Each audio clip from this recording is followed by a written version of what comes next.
자, 이어서 500 공과의 말씀입니다. 공과에 쓴 말씀은 마태 5장이네요. 5장 13절에서부터 20절까지 있는 본문의 말씀인데, 말씀의 제목은 빛과 소금, 이렇게 잡았습니다. 빛과 무엇이라고요? 소금에 대해서. 이 세상에 사는 하나님의 백성이 당연히 해야 될, 어떤 의미에서 본다라고 하면 역할이라고도 할 수 있고, 하나님께서 우리에게 요구하시는 것이 무엇인지 교훈한 말씀인데, 13절 첫 번째, 세상의 소금인 제자들, 13절에서 두 번째는 세상의 빛인 제자들, 14절에서부터 16절, 마지막으로 빛과 소금의 기준에 대해서 더 나은 의의가 무엇인지 17절에서부터 20절까지 교훈해주고 있는 그런 본문의 말씀입니다. 자, 오늘 공과의 말씀을 보면서 제가 느낀 바는, 이 공과를 편집하는 분이 어떤 분인지 모르겠는데 좁은 의미에서 이 본문의 말씀을 대하고 있다라고 제가 보고 있어요. 지난주 마태복음 5장 1절에서 그랬죠. 이 본문의 말씀, 산상수훈의 말씀 특별히 시작을 할 때에 팔복에 대해서 말씀을 했잖아요. 그 팔복의 말씀을 전할 때 1절 하반절에서 그랬어요. 1절 보시면, 5장 1절로 보시면, 예수께서 무리를 보시고 산에 올라가 앉으시니 제자들이 나왔다라고 말씀했지요. 그래서 이 산상수훈의 말씀, 마태 5장부터 7장까지 있는 말씀을 예수님께서 그의 사랑하시는 제자들에게 주신 말씀이다라고 진보적인 색깔을 가지고 있는 분들 그렇게 얘기한다고 했어요. 그러니까 본문의 말씀을 쭉 연결해서 오다 보게 되면 왜 제자들에게 이 말씀을 해주고 있는지 점점 그 범위가 좁아지고 있다는 것을 알 수 있어요. 팔복염에서 맨 처음에 시작을 할 때에 심령이 가난한 자라고 얘기를 했어요. 그러면서 마지막에 쭉쭉쭉쭉 넘어가다가 여덟 번째 10절에서 그랬나요? 10절에서 보시면, 의를 위하여 핍박을 받는 자는 복이 있나니 천국이 저희 것이다 그랬어요.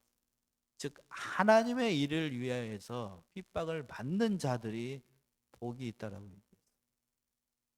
제가 높아지면서도 이제 다시 한번 말씀을 드리는데, 예수님께서 말씀하신 그 팔복은 세상 사람들이 바라는 그러한 복이 결코 아닙니다. 예수를 믿음으로 말미암아 하나님의 백성된 우리가 이 땅에서 누리는 복이 아니고 어디에서? 천국 하늘에서 얻는 복이에요. 이거를 이 땅에서도 우리가 천국 백성으로 살아가면서 누려야 된다라고 이제 현대 신학자들이 그렇게 얘기합니다만, 그건 이상론인 것 같고, 제가 봤을 때 이상론인 것 같고, 육신을 입고 있는 부패한 본성을 가지고 있는 우리로서는 그게 쉽지 않은 일이라고요. 왜 그런가 하면 연약한 육신을 가지고 우리가 있기 때문에 우리는 하나님의 백성답게, 오늘 말씀도 그 연장성이 있습니다만, 예수를 믿기 때문에 이 세상에서 당하는 어려움들 때문에 기쁘고 즐겁고 하늘의 상을 바라보면서 사는 게 여러분 쉬운가요? 네? 쉬워요? 맞아. 지수야. 안 쉬워. 하나도 안 쉬워. 쉽지 않다고요. 괴롭다고요. 오전에 말씀에 이제 세 주간 살펴봤던 엘리야처럼 자신의 생명이 위태롭고 자신이 뜻대로 되지 않는 일들이 있게 되면 인간의 그 밑바닥에 있었던 그 본성이 다 등장을 한다고요. 그래서 제가 하고 싶은 얘기 그거예요. 정말 하나님을 믿는 참 성도라고 하면, 본문의 말씀에서는 제자라고 얘기했어요. 참 제자라고 한다라고 하면 당연히 이러한 일이 있어야 돼. 오늘 본문의 말씀에 있는 것처럼 참 제자라고 하면 세상에서 너희가 소금이 되라가 아니고 이미 세상에서 소금이라는 얘기예요. 영어 성경 보시고 계신 분들은 혹시 알지 모르겠습니다만 이게 현재로 되어 있습니다. 앞에 팔복은 완료 시제로 되어 있어요. 완료 시제로 되어 있다고, 이미 복을 받아 있는 사람이라는 것을 강조한다라고 하면, 여기에서 이제 13절에서 얘기하고 있는 것처럼 너희는 세상에 이미 소금이라고 선언하고 있는 거라고요. 13절 어느 분이 한번 읽어보세요. 13절.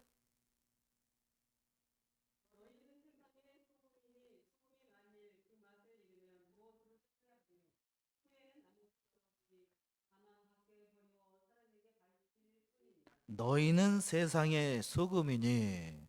우리말은 이게 현재인지 과거인지 이게 참 구분이 잘 안 된다고요. 우리말은 그런 걸 밝히는 저기 말이 아니기 때문에. 근데 헬라어나 영어는 시제가 발달되어 있어요. 시제. 이게 영어로 보게 되면 확 드러나는데 현재 시제로 되어 있어요. 너희는 세상의 소금이라는 것을 현재 시제로 얘기하고 있다고. 왜 현재로 얘기하고 있는가? 성경에서 현재로 얘기하고 있는 건 불변의 진리를 선언을 할 때에 현재 시제를 사용합니다. 그렇다는 얘기는 너희는 이미 지금 현재 세상에 뭐라는 얘기예요? 소금이라는, 소금이 되라는 게 초점이 있는 게 아니고 너희는 이미 세상에 뭐라는 거예요? 소금이라는 겁니다. 팔복을 이미 예수를 믿음으로 말미암아 받은 하나님의 백성이니, 오늘 본문의 말씀 13절에 있는 것처럼 그 복을 받은 세상에 맛을 내야 되는 하나님의 백성, 소금이라는 얘기예요. 소금. 소금의 생명은 뭐에 있습니까? 그 맛에 있어요. 맛. 여러분 어떻게 생각하세요? 소금 하면 일단 탁 머리에 떠오르는 게 뭐예요? 짜. 아우 짜. 근데 어느 날 소금을 딱 맛봤는데 짠 맛이 아니고 단맛이 납니다. 그럼 그 소금인가요? 내다 버려야지요. 에? 내다 버려야지. 소금의 생명은 첫 번째 그 맛에 있어요. 어린 아이가 먹어도 무슨 맛이 나야 되고 짠 맛이 나야 되고, 여기 이제 오늘 저기 하신 분 계신데 연로하신 우리 나이 많으신 권사님이 소금을 딱 찍어 먹어도 뭔 맛이 나야 돼요? 아짜라는 맛이 나와야 돼요. 근데 그 맛이 나지 않으면 그건 소금 아닙니다. 오늘 말씀 뒤에 있는 것처럼 아무 쓸데없어 다만 밖에 버리어 사람에게 밟힐 뿐이에요. 밝힐 뿐이죠. 왜 뭐를 잃어버렸으니까요? 맛을 잃어버렸어요. 자, 오늘 본문의 말씀에서 예수님께서 제자들에게 요구하시는 것도 너희는 이미 세상에 뭐라는 거예요? 소금입니다. 당연히 세상에서 무슨 맛이 나야 된다? 짠 맛이 나야 된다는 거예요. 아짜라 하는 맛이 분명히 나야 된다는 얘기예요. 그러니까 제자의 정체성에 대해서, 하나님의 백성의 그 정체성에 대해서 얘기를 하는 거예요. 참으로 중요합니다. 소금, 이 세상에서 지금 현대에는 소금이 없어도 또 다른 것으로 얘기할 수도 있고, 특별히 또 맛도 있지만 맛도 중요합니다만 소금의 또 역할은 그때 당시 옛날에는 부패를 방지했다고요. 그렇죠? 썩지 않도록 염장을 해가지고. 어르신들 젓갈 좋아하십니까? 젓갈을 맛보면 단맛이 나나요? 짠맛이 나나요? 짜지요? 짜. 왜 짜게 만들죠? 썩지 말라고. 그렇죠? 썩지 말라고. 바로 이 소금의 역할이 그 역할인 거예요. 그 역할. 그런데 그 짠맛이 없으면 뭐 소금으로서 역할을 할 수가 없는 거죠. 하나님께서 이 말씀, 예수님께서 이 말씀을 하시는 이유가 신자로서 마땅히 이 세상에서 살아갈 때 소금처럼 그 맛을 내야 된다는 얘기죠. 맛. 이미 여러분들이 많이 들어서 제가 굳이 얘기 안 하죠. 더 잘 아실 거예요. 오늘날 현대를 살아가고 있는 오늘날 우리 성도를 보게 되면 정말로 하나님께서, 오늘 본문의 말씀이 예수님께서 원하시는 그 맛, 소금의 짠 맛이 나는가, 우리를 돌아봐야 됩니다. 저 문 열고 나가면 정말 세상 밖에서 저 성도는 삼례중앙교회 성도이고 하나님을 믿는 백성답게 그 맛과 향기가 난다라고, 제가 아니고 여러분이 아니라 믿지 않는 사람들로부터 그렇게 평가를 받아야 됩니다. 그런데 아쉬운 얘기입니다만 세상 사람들로부터 그러한 우리 교회 백성인들은 아무도 그런 사람이 없는 것 같고, 다른 교회 교인들 같은 경우에는 무슨 맛이 나지 않는 것 같아요? 짠 맛이 나지 않는 것 같아요. 그러니까 세상에서 맛을 잃어버렸으니까 하나님 믿는 백성답게 그 맛이 드러나지 않으니까 세상의 역할을 제대로 하지 못하는 거예요. 안타까운 거죠. 안타까워. 귀한 이 소금을 그 맛을 잃어버렸기 때문에 밟힐 뿐이에요. 밟힐 뿐. 이 속에서 어디서나 짠맛을 내야 돼요. 어디서나. 교회 안에서만이 아니고 교회 밖에서도, 특별히 가정에서도, 직장에서도 그 맛을 잃어버리면 안 됩니다. 맛. 하반절에서 그랬잖아요. 소금이 만약 그 맛을 잃으면 뭘로 짜게 할 것인가? 하나님을 믿는 백성답게 그 맛이 나야 된다는, 예수를 믿는 맛, 오래 믿었다라고 하면 오래 믿었던 그 맛의, 그 소금의 깊은 맛이 나야 된다는 얘기입니다. 저희 어머니가 그 된장, 간장을 참 잘 담그시는데 된장의 깊은 맛, 간장의 깊은 맛은 1년 된 게 맛있습니까? 아니면 3년 이상 숙성돼 가지고 깊은 맛이 나는 간장이 좋습니까? 어느 게 더 좋아요? 말 하나 많아지요?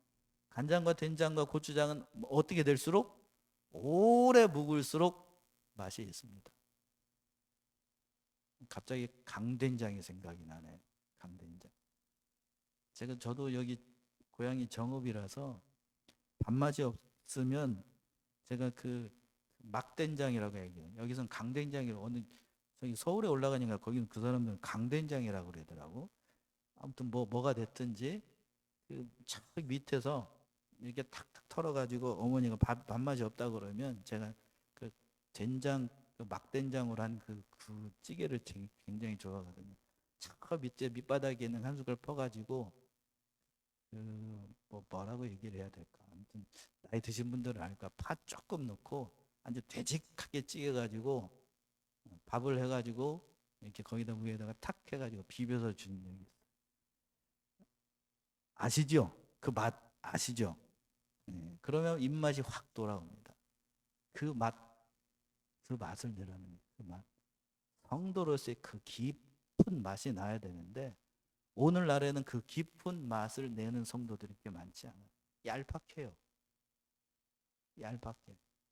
인스턴트 식품과 같아가지고 처음에 먹을 때는 그 미원 맛이 나가지고 좀 맛있는 것 같은데 좀 지나면 질려가지고 별로예요. 별로.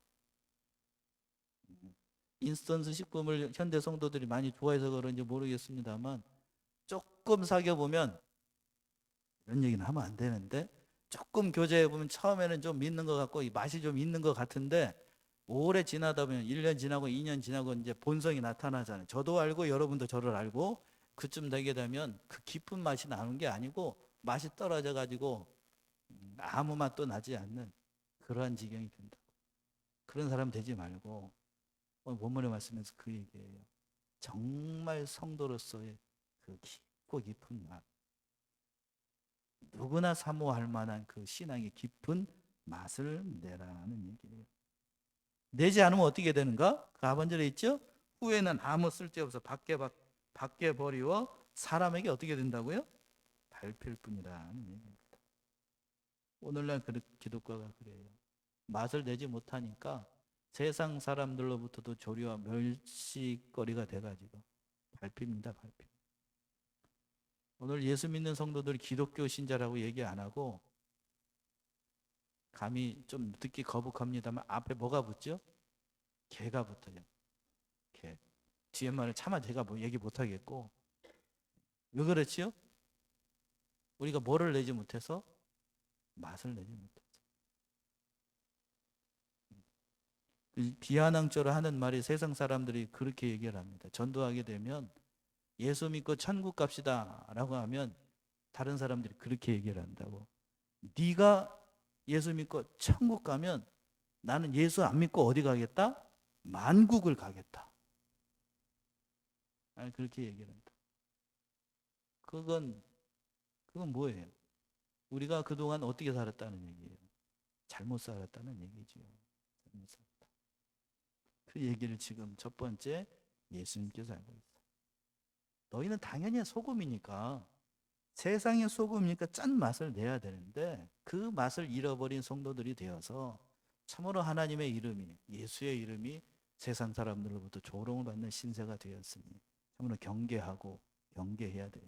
제자의 정체성이 어디 있는지 여실하게 보여주고 있습니다. 두 번째 14절에서도 제자의 두 번째 그 빛에 대해서 얘기를 하고 있는데 14절 한번 읽어보세요. 14절.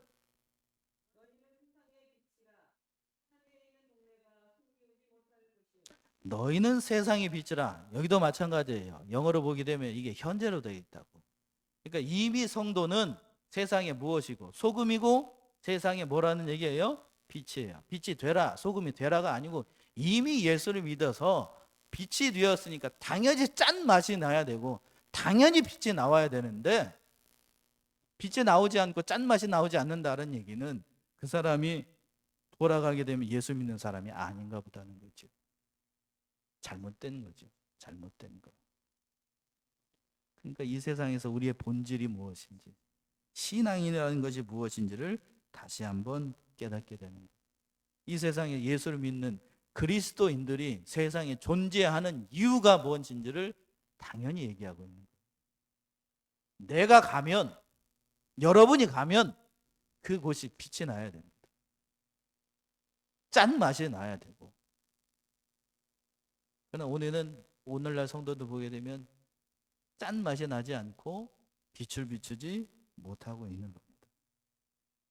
참 신앙을 가진 사람, 진짜 신앙을 가진 사람이 가게 되면 어느 곳이든지 가게 되면 믿지 않는 사람들이 당황하게 만들어야 돼요. 저 사람이 오니까 빛이 비추니까 어둠이 물러가는 것처럼 참 성도가 오게 되면 가짜 성도들은 당황해요. 당황할 수밖에 없죠. 자기가 뭐가 드러나니까요. 자기의 부패한 성품과 부패한 것이 다 드러나니까 당황할 수밖에 없어요. 그러나 하나님께서, 예수님께서 원하시는 분은 그게 참 제자이고 참 성도라는 얘기입니다. 오늘날에는 이 참 성도가 찾아보기 어려운 시대를 맞아가지고 너나 나나 할 것 없이 다 가짜들이라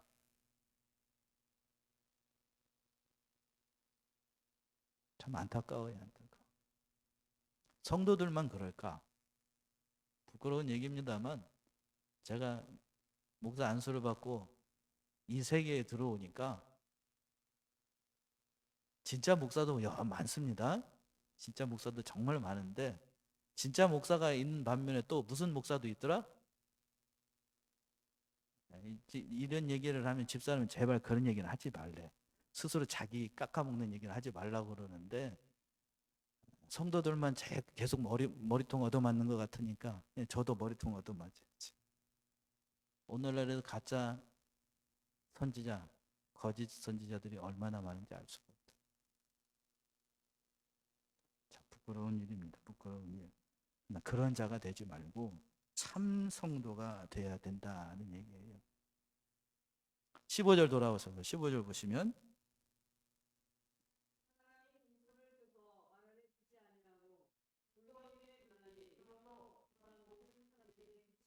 예, 사람의 불을 켜가지고 말 아래 그 말 아시죠? 말통 있잖아요. 저기 곡물 같은 거 담으면 그 말 아래 두지 않고 그 등잔 위에 둬가지고 온 집안을 밝히는 것처럼 그 성도된 역할, 신자로서의 역할을 감당해야 된다는 얘기예요. 신앙이 존재하는 이유, 믿는 사람이 존재하는 이유가 바로 여기 있다는 겁니다. 어둠을 물러가게 하는 빛으로서의 사명을 우리가 감당해야 돼요. 어떤 사람들이 현대 기독교를 이렇게 비판을 합니다. 시끄럽고 요란하고 깊이가 없는 종교. 뭐요? 시끄럽고 다시 한번 요란하고 뭐가 없다고요 또? 깊이가 없어요. 우리 교회는 그렇지 않죠. 우리 교회는 안 시끄럽잖아요. 요란하지 않잖아요. 또 뭐가 깊이가 있는 교회잖아요. 아멘이십니까? 왜 감사해야 됩니다. 너도 너마저 안 하면 안 했으면 어떻게 수습할까 지금 대략 난감했는데 오늘 그렇다고요. 제가 이제 잠시 말씀을 드리면 그 이제 여기 말고 저쪽 수도권에 있을 때 잠시 그 개척을 한답시고 흉내를 좀 내본 적이 있습니다. 그래서 이제 그 집사람하고 우진이가 그때가 1살인지 2살인지 아무튼 그 깐난쟁이를 데리고 이제 여기 교회 저기 교회 주일마다 예배를 참석하면서 이제 요새 말로 저기 말로 세상 말로 얘기한다라고 시장 조사 아시죠?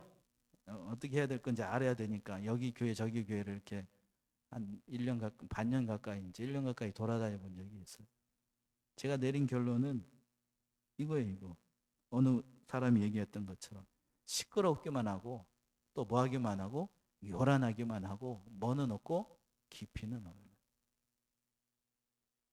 유명하다는 목사님들 들어가서 예배 드리는 걸 보게 되면 어째 그렇게 시끄럽기만 하고 그냥 쿵짝쿵짝 대쌓고 요란하기만 하고 도대체 뭔 소리인지 하나도 모르겠고. 그때 제 신분이 목사가 아니고 강도사 신분이었었는데 강도사인 제가 들어도 목사님 무슨 말을 하는지 모르겠어. 그게 다수더라고. 그게 다수. 오늘날 기독교가 그렇다니까요. 건물만 예쁘게 잘 지었다고 해서 성도들이 숫자가 많다라고 해서 하나님이 절대로 기뻐하시는 게 아닙니다. 그 안에 뭐가 있어야 되지요? 진리가 있어야 되고 오늘 말씀에서 오전에 말씀했던 것처럼 말씀이 있어야 됩니다. 근데 말씀과 진리가 사라지고 교회의 시스템과 사람과 돈으로만 움직이는 교회가 현대교회예요. 안타까운 거예요. 안타까운. 참 본분을 잃어버린 정도로서의 본분을 잃어버린 소금이 마땅히 짠 맛이 나야 되고 마땅히 빛을 비춰야 되는 성도들이 빛을 비추지 못하니까 세상 사람들로부터 멸시와 조롱을 받는 것이 오늘날 현대의 기독교입니다. 안타까워. 그렇게 되지 말라는 얘기지요. 참 성도로서 참 제자로서 참된 진리를 선포하는 하나님의 백성다운 사람이 되라는 얘기입니다. 자, 돌아와서 16절 보시면 그렇게 하는 이유가 뭔가? 착한 행실하는 이유가 16절에 있죠. 16절.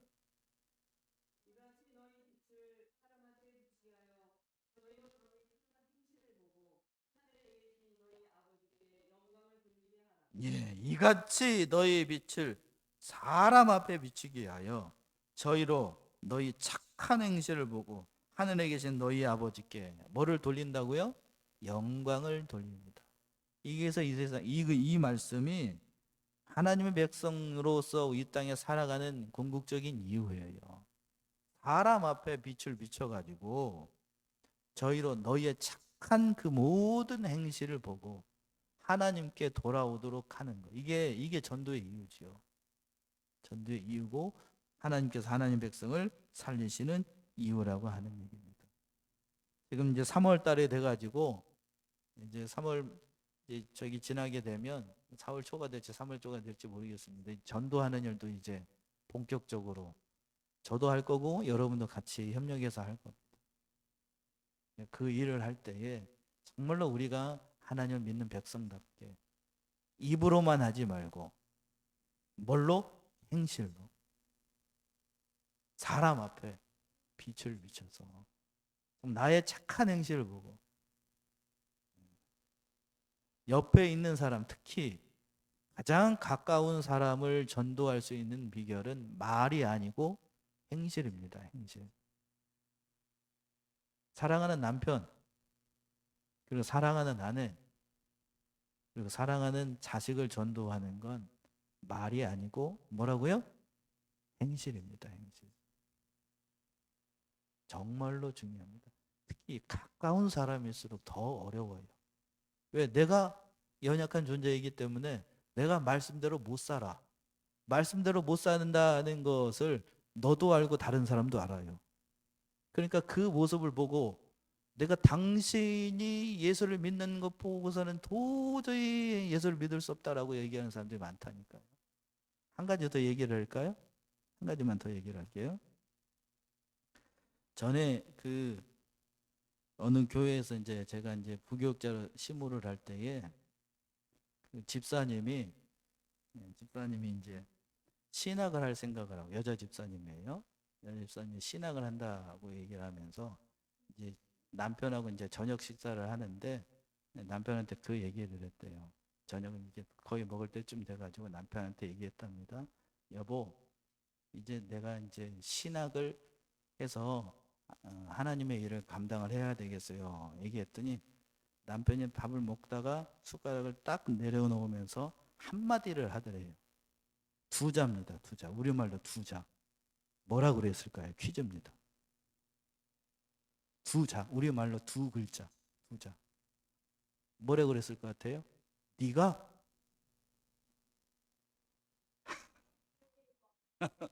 남편이 뭐라 그랬다고요? 신학해야 된다고 그랬더니 심각하게 얘기를 했어요. 딴에는 여자 집사님이 큰 이제 믿음도 좋아요. 제가 봤을 때. 근데 남편이 숟가락을 딱 내려오면서 딱 두자로 뭐라 그랬다고? 다시 한번 재밌으니까 네가. 그렇다는 얘기는 그 남편은 동의가 된다는 얘기예요? 동의가 안 된다는 얘기예요? 그래 지수야, 안 된다는 얘기야. 평소에 그러니까 누굴 비방하려고 그러는 거 아니에요? 그 녹화한 거 볼라? 그렇다는 얘기는 평소에 집안에서 남편에게 착한 행실로 본을 보였다는 얘기입니까? 아니면 바가지면 박박 긁었다는 얘기입니까? 어느 쪽이에요? 1번이에요? 2번이에요?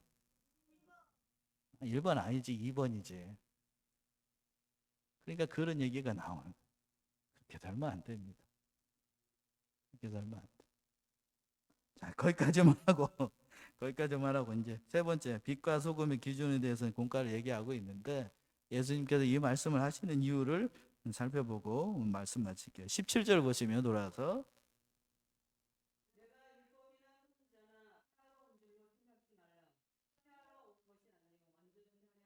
예. 자, 여기서 이제 17절에서는 예수님께서 빛과 소금의 그 진리에 대해서 선포하시고 난 다음에 요 말씀을 한 겁니다. 내가 율법이나 선지자로나 폐하러 온 줄로 생각지 말라. 폐하러 온 게 아니고 뭐 하러 오기 위해서?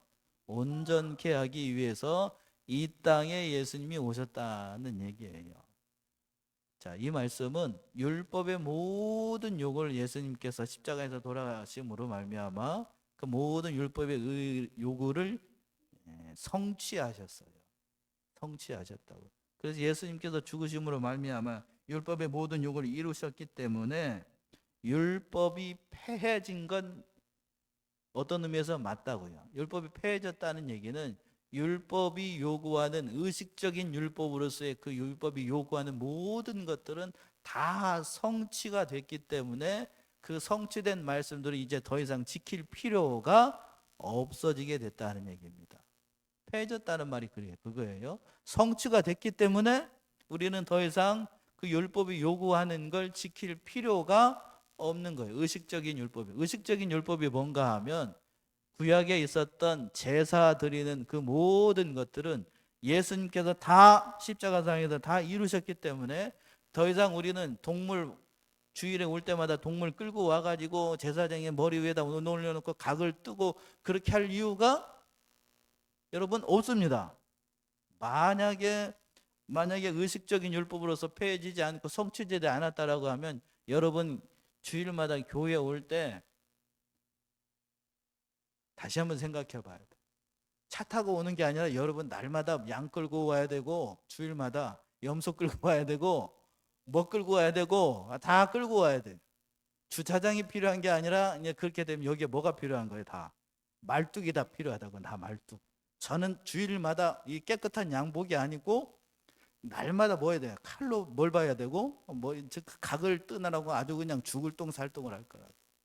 그런데 그 모든 제사에 관련되는 율법들이 예수님께서 온전하게 다 자신을 들이심으로 말미암아 그 제사와 관련된 의식과 관련된 모든 법이 다 이루어졌기 때문에 우리는 더 이상 그 모든 걸 지키지 않아도 돼요. 지키지 않아도 됩니다. 참 감사하지요? 저만 감사한가 보다. 그 율법의 모든 요구를 예수님께 이루지 않았다라고 하면 여러분들 다음 주부터 다 양 한 마리씩, 염소 한 마리씩, 가난한 사람 비둘기 한 쌍씩 긁고 와야 된다니까. 그 얼마나 고된 일이냐고 그게. 예? 감사한 일이에요. 의식적인 율법으로서 그 성전과 기타 그 모든 이유들은 다 이루어졌기 때문에 지키지 않아도 돼요. 그러나 거기에 담겨 있는 그 진리는 지켜야 됩니다. 진리는 지켜야 돼요. 진리를 지켜야 된다는 얘기가 뭔가 하면 거기에 담겨져 있는 그 숨어 있는 진리들은 지켜야 돼요. 도덕율법, 법률적인 율법이라고 얘기를 합니다만 그 담겨져 있는 모든 것들은 오늘날에도 동일하게 유효하다는 얘기예요. 자, 18절 보시게 되면 18절.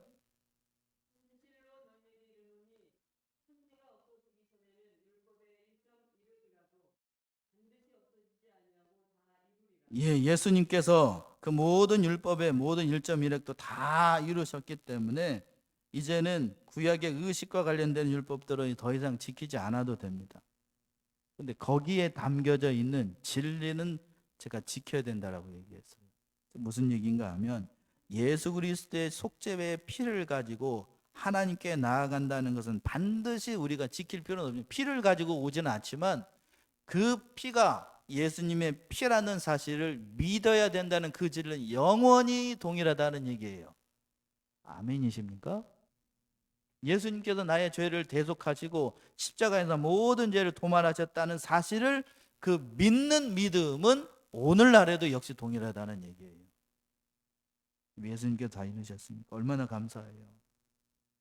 제가 말씀 준비해서 그런 생각이 들었어요. 여기 갑자기 그 생각도 들었는데 제가 농담 반처럼 얘기했습니다. 주마다 여러분들 만약에 예수님께서 이 제사와 관련된 율법을 이루시지 않고 돌아가셨다라고 하면 날마다 여기 있는 우리 교회 성도들이 4, 50명 되는데 그 성도들이 한 사람 한 사람씩 그 양을 한 마리 주일마다 끌고 오면 그 50마리를 제가 주일마다 잡아야 된다라고 생각을 하면 제가 아마 다음 주부터 얼마나 힘들겠냐고 그걸. 우리 나이 많으신 우리 권사님들 닭 잡아보셨어요? 이 집사님 닭 잡아보셨어요? 닭 한 마리 잡는 것도 요간히 힘든 일 아니에요? 끓으면 끓여가지고 목 따가지고 그 설 뽑고 먹으려고 하면 그 삼계탕 끓이는 것도 보통 일이 아닌데 그 닭만 여러분들 한 마리씩 가지고 온다고 해도 닭을 50마리를 제가 잡아야 된다고 생각해봐. 그 쉬운 일이겠냐고 그게. 보통 일 아니죠? 여러분들만 생각하지 말고 저를 생각을 해봐도 그 얼마나 이 고된 일이겠냐고. 감사한 일이에요, 감사한 일. 모든 일을 이루신 거 감사한 일이죠. 자, 본문 돌아서 19절 보시면 19절.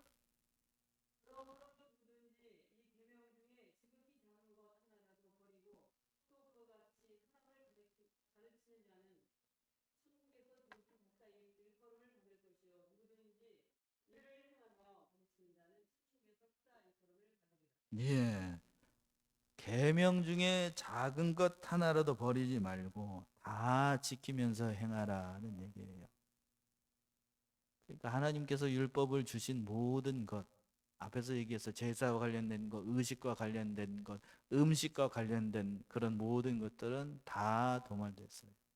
그래서 레위기에 보시게 되면 먹을 짐승이 있고 먹지 못할 짐승들이 다 말씀을 했는데 오늘날 신약을 살고 있는 성도들은 그 의식과 음식에 관한 것들을 예수님께서 다 이루셨기 때문에 오늘날에는 먹지 못하는 음식이 있을까요, 없을까요? 율법적인 얘기를 한다라고 하면 없어요. 그래서 다 드셔도 무방합니다.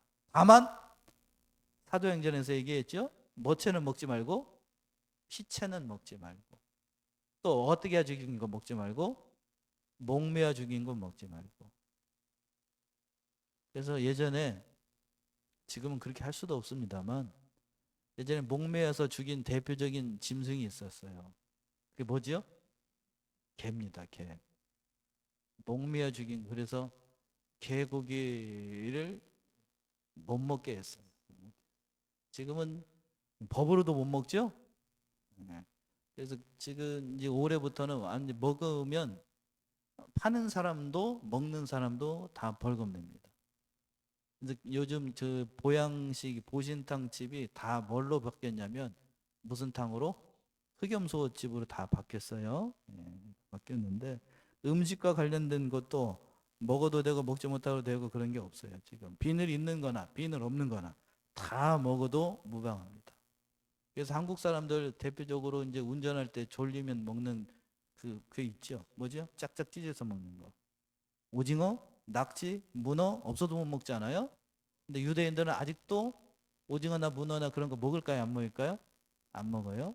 그리고 돼지고기 먹을까요? 안 먹을까요? 쪽발 갈라지지 않았으니까 안 먹습니다. 돼지인 줄 아니까. 그런데 우리는 없어서 못 먹죠? 오늘 점심에는 그 콩나물에다가 돼지고기 김치찌개가 나왔는데 없어서 못 먹습니다. 우리는. 그거에 관련된 것도 음식에 관한 것도 다 철폐가 돼가지고 저처럼 먹성 좋은 사람들은 얼마나 감사한지 알 수가 없어요. 없어서 못 먹지 다 먹게 됐습니다. 미꾸라지, 장어도 역시 무방합니다. 다만 피가 들어간 음식은 삼가야 됩니다. 그게 건강에도 좋지 않고, 그리고 사도 바울이 얘기했던 것처럼 그게 다른 믿는 자들이 봤을 때에 덕이 되지 않기 때문에 먹지 않는 게 이로운 겁니다. 자, 거기까지 하고 또 20절 보시게 되면 마지막 20절.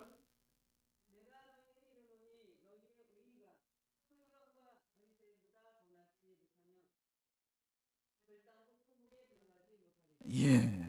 내가 너희에게 이르노니 너희 의가 서기관과 바리새인보다 더 낫지 못하면 결단코 천국에 들어가지 못한다. 외형적인 의미에서 서기관들과 바리새인들은 하나님의 모든 율법 말씀들을 정말 철저하게 지켰습니다. 바리새인들 여러분들이 뭐라고 얘기합니다만 그들이 지키는 그 11조의 개념은 참 대단했다고요. 마태복음에 있는 것처럼 그들은 일주일에 2번씩 금식합니다. 일주일에 몇 번 금식한다고요? 2번 금식. 여러분 2번 금식합니까? 안 하죠? 일주일에 2번 금식하면 이틀은 굶고 5일만 밥 먹는다는 얘기예요. 대단하죠? 그리고 박하와 해양과 근처의 11조까지 물질적인 11조뿐만 아니라 시간의 11조, 그 모든 것에서 11조를 다 드렸던 사람들이 여러분 성경에서 바리새인이라고. 바리새인. 외형적으로는 누구보다도 하나님을 잘 믿는 것처럼 보였습니다. 그런데 그 중심이 하나님 예수를 믿지 않았기 때문에 외식하는 자들이라고 심판을 받았던. 예수님께서 이 말씀을 하시는 건 그들이 지켰던 그 외형적인 의보다도 더 나은 의, 더 나은 의가 뭔가 하면 그 모든 율법의 요구를 이루신 누구를 믿는 의를 얘기를 하는 거냐면 누구요? 예수를 믿는 의. 그게 하나님께서 하나님을 믿는 백성들에게 요구하시는 한 가지 의예요. 그게 어려운 걸 얘기하는 게 아니라고요. 그 모든 율법의 요구를 이루신 예수를 믿는 것. 그게 천국에서 어떤 자라고 평가를 받는 거냐면 큰 자라고 평가를 받는 거예요. 예수를 믿었기 때문에. 한 가지만 더 말씀드릴까요? 그럼 천국에서 큰 자가 있고 작은 자가 있는가? 그럼 천국에는 큰 상이 있고 작은 상이 있는가? 어떤 요즘 신학자들 가운데 천국에서 큰 자, 작은 자, 큰 상, 작은 상 그런 거 없다. 천국에 상급이 없다라고 얘기하는 사람들이 많다고요. 제가 천국에도 상급이 있다는 걸 한번 보여드릴까요? 자, 요한계시록 6장을 한번 보세요. 요한계시록 6장, 계시록 6장 9절에서부터 10절.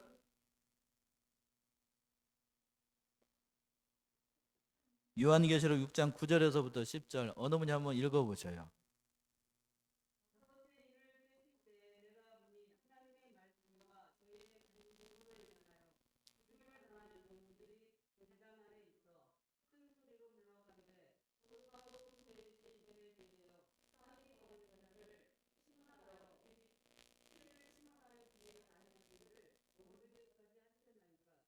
예.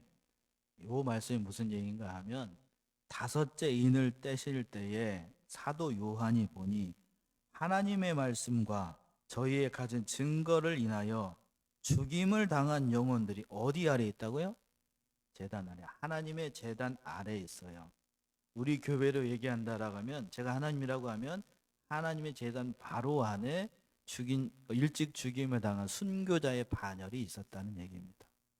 이렇다는 얘기는 순교자들은 하나님의 제단 바로 아래에 있어요. 이 사람들은 하나님의 입장에서 봤을 때 최측근들입니다. 왜? 누구를 위해서 죽임을 당했으니까요? 하나님을 위해서, 하나님 말씀을 위해서, 하나님의 말씀을 믿는 그 증거 때문에 일찍 죽임을 당했어요. 영광된 자리예요. 순교자의 반열은 아무나 들어갈 수 있는 자리가 아니라고. 그래서 사도 요한이 봤더니 하나님의 제단 바로 아래에 있습니다. 그들이 하나님 앞에 뭐 하는가 하면 기도하고 있어요. 특별 반열이라. 순교자의 반열이 특별 반열이고 하나님의 은혜를 받는다라는 사실 여러분 믿으십니까? 누구보다도 모든 사람들이 지켜보는 하나님의 보호자 바로 아래에 있다니까요. 다른 성도들은 그 제단 아래, 이 순교자의 반열이 아는 그 밑에 있어요. 구별된 자리라고. 구별된 자리. 우리 찬양대 대원들이 주님마다 찬양을 할 때에 이 자리에 앉아 있는 거, 저를 좀 보세요. 이 자리에 앉아 있는 거 지금 연습하는 거예요. 어디에서? 장차 어디에 있을걸? 천국에서 그렇게 있을 거 연습하는 겁니다. 그러니까 연습 열심히 하시고 긍지와 자부심을 가지고 주의자의 말씀, 주의자의 모든 말씀에 순종해서 그 맡겨진 사명들을 잘 감당하시기 바랍니다. 그 지수 너만 아멘 하더니 다른 사람들은 아멘 안 하고 있어. 그게 참 복된 일이에요. 복된 일. 그러니까 천국에는 상급이 있다고요, 없다고요? 있어요. 이것만 봐도 구별된 자리예요. 구별된 자리. 그 기도를 순교자들이 듣는 기도를 하나님께서 직접 들으셔요. 얼마나 복된 일이에요. 이보다 더 큰 복이 어디 있습니까? 물론 이 세상에서 예수를 믿고 하나님을 믿었기 때문에 일찍 죽임을 당한 것, 이 세상에서는 세상적인 복을 받은 건 아닙니다. 그러나 그 사람들이 하나님의 제단 바로 안에서 하나님께 직접 기도를 올릴 수 있는 특권을 부여받은 사람들이에요. 얼마나 복된 일이냐. 예정된 사람이 아니면 그 자리에 앉을 수가 없습니다.